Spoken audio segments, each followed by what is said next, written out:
መስፍን ያቁመናል ወይ ቆና አሁን ይሄንን የማለት ምክንያቱም ሰሞኑን እንደዚሁ በተደጋጋሚ ስናነሳው ነበር በአንድ የጤና ጉዳይ ስምምነት ላይ አሜሪካና ኢትዮጵያ ባደረጉት ላይ የኢትዮጵያን የጤና መረጃዎች በሙሉ አሳልፋ እንድትሰጥ ግዴታ ይጠይባታል። ስለዚህ የኛን መረጃዎች በጣም ሚስጥራዊ የሆኑ ከጤና ጋር የተያዙ የሀገር መረጃዎች በሙሉ አሜሪካ ነው የሚመጡት። ይሄን ሁሉ አሳልፎ የሰጠ ነው ኬንያን ቢያለችው ማለት ነው። ይሄ ሰውዬ ይችላል ወይ ነው ለአሜሪካ ዋጋለሁ ብሎ በአደባባይ የሚናገር ሰው ይችላል ወይ ነው? የኢትዮጵያ እስካሁን እኮ ሳምንት ሊሆነው ነው አንድ ምላሽ እንኳን ከመንግስት እኮ አልተሰጠም ስለዚህ ጉዳይ። መስፍን በነገራችን ላይ ፕሬዚዳንቱ በተደጋጋሚ ብር አዋጥተናል አሉ፣ ብር ሰጥተናል አሉ። አልሰጡም ሰጡ የምናውቀው ነገር የለም። አብይ ይህንን ብሏል። አንደኛ ህዳሴን ከጀመርን ጀምሮ ከዲያስፖራ ከባለሀብት ከመምህር ከሰራተኛ ከምናምን ከሁሉ ከአርሶ አደር የሰበሰብነው ማክሲመም 12 ቢሊዮን ብር ነው። እዚያ ያሰስነው ግን አሁን 100 ቢሊዮን ገደማ ደረሱ። ኢሚት ናት ማለት 10%። መስፍን 10% 10% ነው የኢትዮጵያ ህዝብ ያዋጣው። እንግዲህ መንግስት ከየት አመጣ? ምናልባት ፕሬዚዳንት ትራምፕ በተደጋጋሚ እንደሚሉት ይህንን ግድብ ፋይናንስ በማድረግ የአሜሪካ እጅ ያለበት ወይ ብለን እንድንጠይቅ አድርጎናል አብይ አህመድ። ምክንያቱም የኢትዮጵያ ህዝብ ነው አዋጣ ከመቀነቱ ፈቶ ከደሞዙ በራሴ የተሰራ ግድብ እያልን ነው የምንኩራራበት። ስለዚህ የፕሬዚዳንቱ አንዳንድ ንግግሮች በአደባባይ ተገለጡ እንጂ እውነት ሊሆኑ ይችላሉ። ምንም አብይ አህመድ በዚህ ዙሪያ ምንም ሊያቀርብልን የቻለ መከራከሪያ የለም። እስካሁንም በዚህ ጉዳይ ላይ አንድም ምላሽ አልሰጠም። ከዛ ይልቅ አርቲስቶች ናቸው የወጡ ደብዳቤ ለትራምፕ እየጻፉ ያሉት።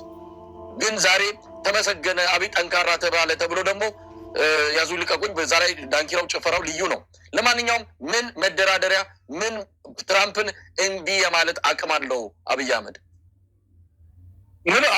ምንም የለውም። አንደኛው መሰለህ ይሄ አሁን ትራምፕ ምልክ ካገኘው ነገር ጋር የሚጋጭ ነው። አሁን ቅድም ያነሳ ነው ከአውሮፓውያኖችን እንኳን እንዴት እንደሚያበሻቅጣቸው ምናምን ነገር ስታይ ሰውየው ምንም ለከት የለውም። የፖለቲካ ለከት የሚባል እንትን የለውም። አንዳንዴ ዲፕሎማሲ ምናምን የሚባል ቋንቋ የሚገባው እንትን አይደለም። አንድ አቋም ከያዘ ይሄ ነው ብሎ የሆነ ነገር አቋም ሳይድ ከደገፈ ምንም ልትቀይረው አትችልም። አይታላለ ዘለንስኪ እንዴት አድርጎ እንደዛ አይነት መሪ ሲወረድ አይቻለቅም። በቃ ራቁቱን ያስቀረው እንትን ያደረገው እና ሰውየው እንትን እኔ አልኩ እኮ ኢትዮጵያ ያላት ኦፕሽን አንደኛ በህዝቧ መተማመን ነው። አሁን ደግሞ አብይ አህመድ እናንተ ምንም አላዋጣችሁ መንግስት ነው ግድቡ የሰራው ይላል። መንግስት ከየት ነው የሚሰራው? መንግስት እኮ ያን ግድብ ለመስራት ብዙ ፕሮጀክቶች አጥፎ ናሽናል ፕሮጀክት ነው ብሎ ብዙ ፕሮጀክቶች አጥፎ ከበጀት ቀንሶ ከምናምን እንግዲህ እኛ የምናውቀው አንድም የውጭ ብድር ወይም እርዳታ ያልተገኘበት ብድር ግድብ መሆኑ ስራ መሆኑ ነው። በዚህ ነው ዩኒክ አብዛኛዎቹ የአፍሪካ ሀገሮች እያደነቁ ትልቅ እንትን የሰሩት በዚህ ነው። እነመለስም እንግዲህ የዚህ ፕሮጀክት ጠንሳሾች የሚባሉት አይ ዶንት ቲንክ በዚህ ደረጃ ሄደው ዋሽተው ከአሜሪካ ብር ተቀብለው ይህንን ግድብ እንትን ብለው ያደርጋሉ የሚል እንትን የለኝም። በትክክል የነበረው ኢትዮጵያ ውስጥ የነበረው መሳይ እውነት እንነጋገር፣ ኢትዮጵያ ውስጥ የነበረው ሞቢላይዜሽን ቀላል እኮ አልነበረም። ህዝቡ እኮ በጣም የሚገርም እንደው ለመጀመሪያ ጊዜ ህወሓት ኢህአዴግ ስልጣን ከያዘ በኋላ አይ ቲንክ ከአንድ ጦርነት ወዲህ የኢትዮጵያን ህዝብ አንድ የሚያደርግ የሚያስተሳስር ሞቢላይዜሽን ያየ ነው ይሄ ግድብ ሲሰራ ነው። ዲያስፖራውን ማስታወሳለሁ የኔ ዘመዶች ጓደኞች ምናምን ቦንድ ገዛም ቦንድ አዋጣ ምናምን ነገር ብሎ ሲያወሩ ማለት ይህንን መካድ አንደኛ እንትን ነው ህዝቡ ላይ መራቅ መጥፋት ነው። እኔ አብይ አህመድ እንትን ነው ልክ እንደ ትራምፕ ነው ኢራቲክ የሆነ እንትን የሆነ ማለት ህዝቡ ላይ ከመቀነት እኔ ብዙ እንትኖች አሉ ታሪኮች አሉ ከመቀነት ሰው ሴት ፈተው እናቶች ፈተው ከሴቪንጋቸው ከቁጠባቸው እንትን አድርገው ቦንድ ገዝተው ኢትዮጵያኖች ያዋጡት ነው። የኢትዮጵያ መንግስትም ከህዝብ የሰበሰበው ታክስ ከበጀቱ ላይ ቀንሶ ለዚህ ግድብ እንዴት አድርጎ የሰራው እንትን ነው። ኢመንት ነው ማለት ነው ማለት ነው። የእናንተ አይደለም ማለት ነው በተዘዋዋሪ እኮ በቃ። ስለዚህ ኢመንት ስላዋጣችሁ ምንም ስላላዋጣችሁ የመንግስት ስለሆነ ይሄን ግድብ ከፈለገ መንግስት ማፍረስ ይችላል፣ መሸጥ ይችላል፣ ማቆም ይችላል ምናምን ነገር እና ኢትዮጵያ እኔ አሁን ያላት ኦፕሽን እንዳልኩ ነው ፈርምድ የሆነ እንትን ነው። ግን ችግሩ ምንድነው? ጠንካራ ለመሆን አንደኛ የውስጥ አንድነት ያስፈልጋል። አሁን ባለው ሁኔታ ኢትዮጵያ በጣም አስቸጋሪ ይሆናል ሁኔታ ውስጥ ነው ያለው። የተከፋፈለ ሀገር ነው ያለው። ኦልሞስት መንግስት 60-70% አካባቢውን የማይቆጣጠርበት አካባቢ ነው ያለው።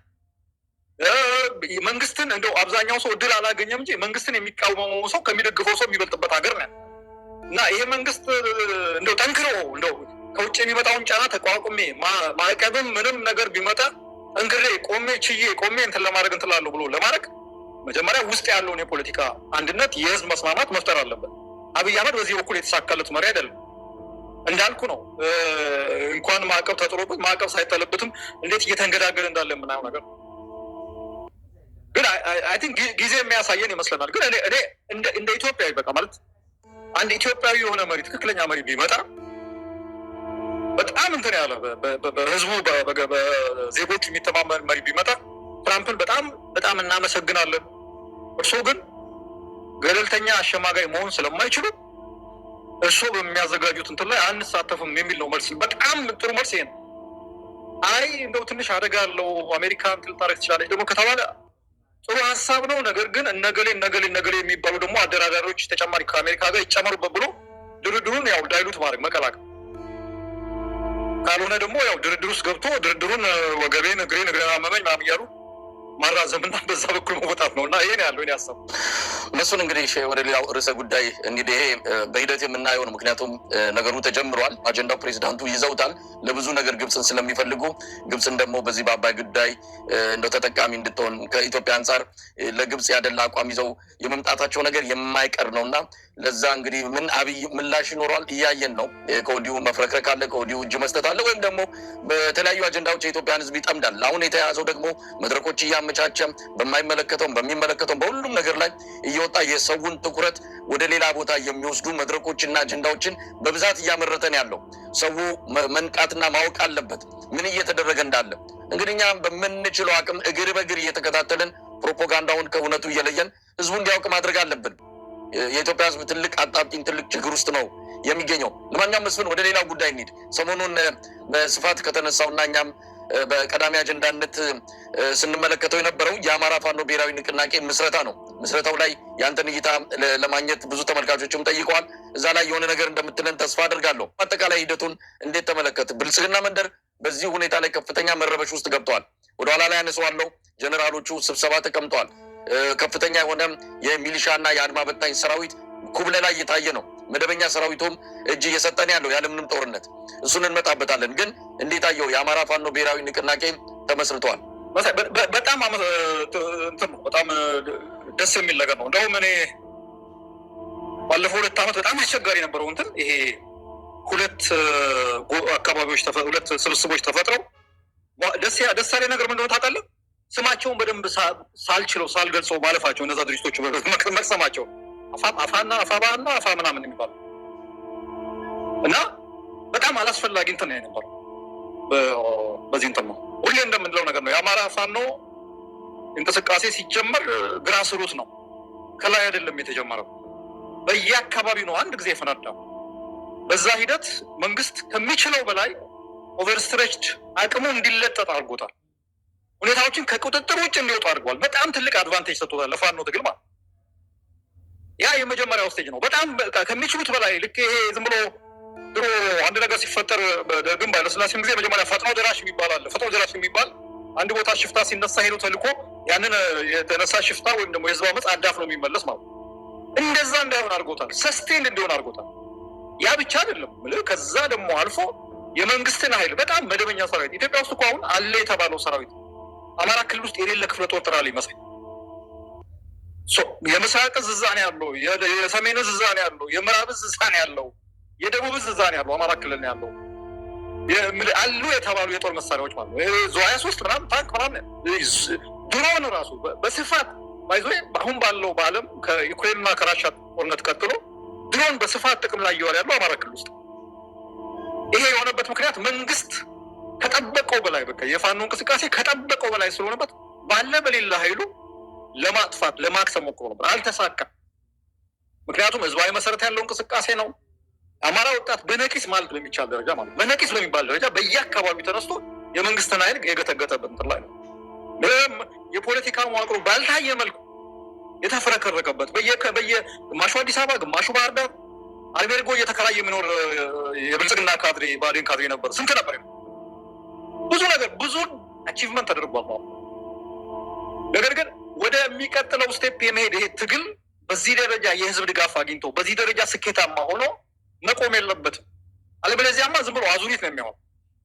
ወደሚቀጥለው ስቴጅ ትግሉን ከአማራ ክልል አውጥቶ ወደ ሌሎች የኢትዮጵያ አካባቢዎች የመውሰድ ሌላ የትግሉ ስትራቴጂ ግብ የሚባለው ምንድነው? አዲስ አበባ ላይ መንግስት መቀየር፣ የአማራ ክልል መጀመሪያ ያለው መንግስት አፍርሶ ቀጥሎ አዲስ አበባ ላይ መቀየር የሚባሉ ነገሮች፣ ወደዛ ለመሄድ ግን ግልጽ የሆነ የፖለቲካል ስትራቴጂ ያስፈልጋል። የፖለቲካ ስትራቴጂ፣ የፖለቲካ አመራር፣ የፖለቲካ ዳይሬክሽን ያስፈልጋል። አንድ ወታደር ፖለቲካ ካልመራው ዝም ብሎ ታጣቂው ዝም ብሎ እንትን ነው የሚሆነው፣ ወዘኔ ነው የሚሆነው፣ አደገኛ ነው የሚሆነው የትም ቦታ ማለት። የፖለቲካ የሚሰጥ አንድ ታጣቂ እንትን በለው አማጺ በለው ምንም በለው ፖለቲካ ዳይሬክሽን ከሌለው፣ ፖለቲካ አቅጣጫ የሚሰጠው አካል ከሌለ ጀስት ዝም ብሎ ተራሽፍታ ነው የሚሆነው። መንግስት ሊዋጋ ይችላል፣ ከመንግስት ጋር እንትን ይችላል፣ ግን እንትን የለውም። የሚቀጥለው ስቴፕ በየአካባቢ ሊዋጋ ይችላል። ድርጅት ይፈጠር አንድ የሆኑ ስንል የነበረው ለዚህ ነው። አንድ ድርጅት ካለ፣ አንድ እዝ ማዕከል ካለ የወታደራዊና የፖለቲካ ኮማንዶ አንድ ላይ ተናቦ የፖለቲካ አመራሩ የፖለቲካ ስትራቴጂ ያስቀምጣል። ያ የፖለቲካ ስትራቴጂ ወደ ወታደራዊ ተግባር ትራንስሌት መደረግ አለ። እዙ ያንን ነው የሚያደርገው። ወታደሩ ማስፈጸም ነው እኮ በነገራችን። የፖለቲካ ዓላማን የምታሳካው በወታደራዊ ትግል እስከሆነ ድረስ ፖለቲካው ለወታደራዊ እንትኑ አቅጣጫ ይሰጣል፣ ወታደሩ ያስፈጽማል። አንድ ባለመሆናቸው እና በየቦታው የተለያዩ እንትኖች መፈጠራቸው ግራ የተጋባ እንትን ነበረ። አሁን ባለው ሁኔታ ከሚጠበቀው በላይ ከሚጠበቀው በታች አንዳንድ ቦታዎች ላይ ለምሳሌ አማራ ክልልን ነፃ ሙሉ ለሙሉ መቆጣጠር የሚችል እንቅስቃሴ ነበር። ሙሉ ለሙሉ በጣም እንትን አይደለም። ይሄ ዝም ብሎ ምኞት ወይም ፕሮፓጋንዳ ነው። እንዳነሳሱ ከሆነ ይሄ እንቅስቃሴ አማራ ክልልን ሙሉ ለሙሉ መቆጣጠር ይችል ነበር። ባህር ዳርን ይሄን የዛሬ 1 ዓመት ከምናምን አካባቢ ባህር ዳርን ተቆጣጥሮ ከዛ በኋላ ወደሚቀጥለው እንቅስቃሴ መሆን ይችል ነበር። ግን የፖለቲካ አመራር አንድ ወጥ የተዋሃደ ባለመኖሩ ሁሉም በእንትን ነው። ተመልከት፣ ደቡብ ጎንደር ጫፍ ላይ ውጊያ እየተካሄደ ምዕራብ ጎጃም ላይ ያለው ኃይል ከኋላ ሆኖ የመንግስትን እንትን አጠል የደቡብ ጎንደርን እንትን የሚዋጋውን እንትን ከኋላ መምታት ካልቻለ ምንም እንትን የለም ማለት። ሰሜን ሸዋ ላይ ወይም ደግሞ ይሄ ወረኢሉና ሰሜን ሸዋ ላይ ያሉ ዘመቻዎች ካልተቀናጁ ምናምን ነገር እንትን አሁን የተፈጠረው ነገር እንትን አይደለም። ትልቅ የሆነ እንትን ነው። ደግሞ ጥሩነቱ ምን መሰለህ? ይሄ ዝም ብሎ በምጥ የተወለደ ነገር ምጥ ነው። የአማራ ትግል አምጦ ብዙ ተቸግሮበት ይሄ አክቲቭ አለው። ግማሹ በዚህ በኩል አንዱ ይስባል፣ ግማሹ አንዱ ስቦ በዚህ አንዱን ያዋርዳል። አንዱ ተምጦ ተንት ነገር ተብሎ ግማሹ ተስፋ ቆርጦ ግማሹ ተናዶ ምናምን ይሄ ነገር የተፈጠረ እንትን ነው። አሁን ተፈጥሯል። በጣም ትልቅ ነገር ነው ይሄ የተፈጠረ የፖለቲካ አመራር እንዳልኩ ነው። ውስጥ እንትኑ ስም መጥቀስ አልፈልግም። በጣም እኔ ከምጠብቀው በላይ ጥሩ የሆነ አመለካከት ያላቸው ነገሮችን መግለጽ የሚችሉ ከመግለጽም በላይ ደግሞ ፖለቲካውን የተደረዱ ሰዎች አሉ። ስም መግለጽ አልፈልግም። ሰዎች አሉ እዛ አመራር ውስጥ የገቡት እንኳን አይደለም ይሄን ትግል ሌላም ነገር መምራት የሚችሉ ልጆች ያሉበት ነው። ስለዚህ ይሄ ታሪካዊ ኃላፊነት ነው፣ ትልቅ አቺቭመንት ነው። ይሄንን ተቋም በደንብ እንትን አድርጎ ቅድም ያልኩት ነገር ነው። አሁን ስትራቴጂክ የሆኑ ፖለቲካሊ ስትራቴጂክ የሆኑ እንትኖችን እያመነጨ ለወታደራዊ ክፍሉ ማለት እያስተላለፈ ወታደራዊ ክፍሉ እያስፈጸመ ድሉ እንደዛ ነው መሆን ያለበት። በሰፈር ተዋግተ ተመልሰ ደግሞ እንትን የምትል ከሆነ የመንግስት ኃይል ተመልሶ የሚመጣ ከሆነ ምናምን ነገር እንዳልኩ ነው